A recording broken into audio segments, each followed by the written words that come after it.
अब आते हैं दिल्ली में। अभी चुनाव की बाकी पार्टियों ने घोषणा की नहीं।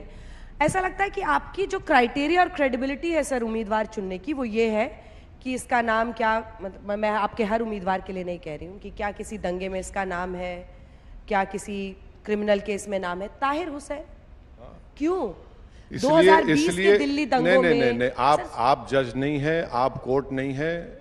जब तक कोर्ट फैसला नहीं करेगी, देखिए ट्रायल बाय मीडिया से कई मर्तबा आप लोगों ने कई लोगों की ज़िंदगी को ख़राब किया, और बाद में जब कोर्ट का जजमेंट आया, मीडिया बाय ट्रायल उन चैनलों ने कभी जिक्र भी नहीं किया।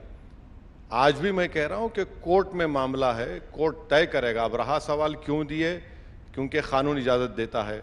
अब आप ये सवाल नहीं पूछ सकते प्रज्ञा ठाकुर से। भारत की पार्लियामेंट में ऐसे 40% या 45% एमपीज हैं जिन पर ग्रीवियस चार्जेस हैं, उनके बारे में कोई नहीं पूछेगा।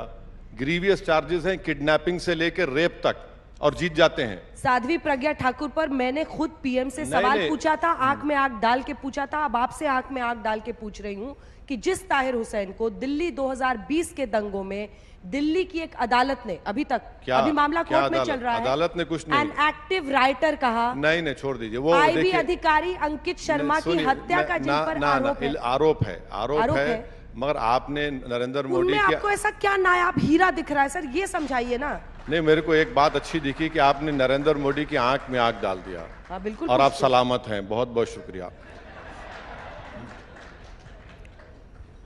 नहीं, आपने ताहिर हुसैन पर मुझे सैटिस्फैक्टरी जवाब नहीं दिया। नहीं मुझे आपका क्राइटेरिया क्या है? मैडम सुनिए मैडम, देखिए मैं किसी टीवी चैनल पे जाके उनको क्राइटेरिया क्यों बताऊंगा? मेरी पार्टी ने, सुनिए, मेरे पार्टी का फैसला है। हमको लगा कि ताहिर हुसैन को टिकट देना चाहिए। कोर्ट ने उनको अभी तक क्या बोलते हैं, कन्विक्ट नहीं किया, और मुझे यकीन है कोर्ट इंसाफ करेगी। कोर्ट जरूर इंसाफ करेगा। जब इंसाफ हो जाएगा आप मुझे बुला लीजिए उस दिन। बांग्लादेश में हिंदुओं पर हो रहे अत्याचार के मुद्दे पर ओवैसी साहब क्या बोलना चाहेंगे? अरे पार्लियामेंट में बोले, आप खुश नहीं हुए?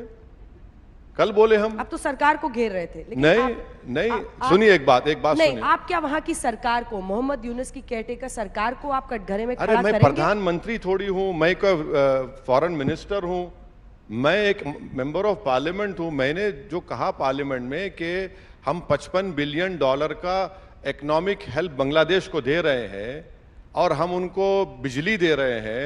अडानी ने 5 बिलियन का पावर प्लांट झारखंड में डाला, और उसकी भी उनको भी पैसे नहीं मिल रहे। अडानी को पहली मर्तबा अडानी को कहीं से पैसे नहीं मिल रहे, तो बांग्लादेश से नहीं मिल रहे हैं। ये भी बड़ी ताज्जुब की बात है। अब वहां पर जो माइनॉरिटी पर जुल्म हो रहा है, हम तो बोले हैं, मैं तो पहले ही बोला हूं, मगर सवाल ये पैदा होता है कि यहां पर शेख हसीना क्यों बैठी हुई है?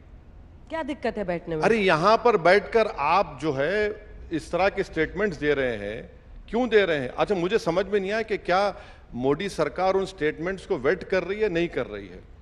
मगर बांग्लादेश के माइनॉरिटीज पर उनको कंट्रोल करना चाहिए, और खुद मिनिस्टर फॉर एक्सटर्नल अफेयर्स जवाब दिया कि फॉरेन